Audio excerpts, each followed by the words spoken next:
നമ്മൾ ഒരാളുടെ വിജയം കാണുമ്പോൾ പരസ്പരം പറയാറുണ്ടല്ലേ, അയാളുടെ ഒക്കെ ഒരു ഭാഗ്യേ, ഒറ്റ രാത്രി കൊണ്ട് അയാൾ സ്റ്റാർ ആയി എന്നൊക്കെ.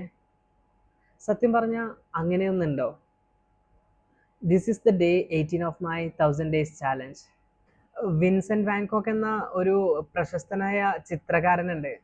അദ്ദേഹം അദ്ദേഹത്തിന്റെ ബയോഗ്രഫിയിൽ ഒരു റിയൽ ലൈഫ് സ്റ്റോറി വിവരിക്കുന്നുണ്ട്. അദ്ദേഹത്തിന്റെ ജീവിതത്തിൽ ഉണ്ടായ ഒരു കഥ വിവരിക്കുന്നുണ്ട്.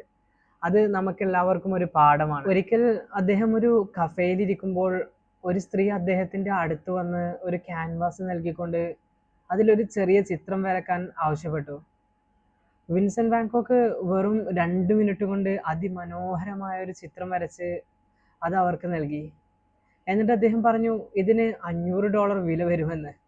ആ സ്ത്രീ അത്ഭുതത്തോടെ ചോദിച്ചു, എന്ത്? ഇത് വരക്കാൻ നിങ്ങൾക്ക് വെറും 2 മിനിറ്റ് അല്ലേ എടുത്തുള്ളൂ? വാൻകോക്ക് പതുക്കെ പുഞ്ചിരിച്ചുകൊണ്ട് മറുപടി പറഞ്ഞു, അല്ല സഹോദരി, ഈ 2 മിനിറ്റിൽ ഇത് വരച്ചെടുക്കാൻ ഞാൻ എൻ്റെ ജീവിതത്തിലെ 30 വർഷങ്ങളാണ് ചിലവഴിച്ചത് എന്ന്. പുറമേ നിന്ന് നോക്കുന്നവർ കാണുന്നത് വെറും 2 മിനിറ്റിലെ ഈ മാജിക് മാത്രമാണല്ലേ. അതിന്റെ പിറകിലുണ്ടായ അധ്വാനവും പരിശ്രമങ്ങളും അതിലേറെ പരാജയങ്ങളും ഇതൊന്നും പുറമേ നിന്ന് നോക്കുന്നവർ കാണുന്നില്ല.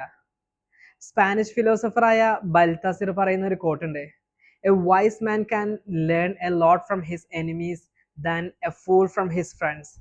ഒരു പൊട്ടനായ ഒരാൾക്ക് തൻ്റെ ഫ്രണ്ട് സർക്കിളിൽ നിന്നും പഠിക്കാൻ പറ്റുന്നതിനേക്കാൾ കൂടുതൽ ഒരു വിവേകശാലിയായ ആൾക്ക് തൻ്റെ ശത്രുക്കളിൽ നിന്നും പഠിക്കാൻ സാധിക്കുമെന്ന്.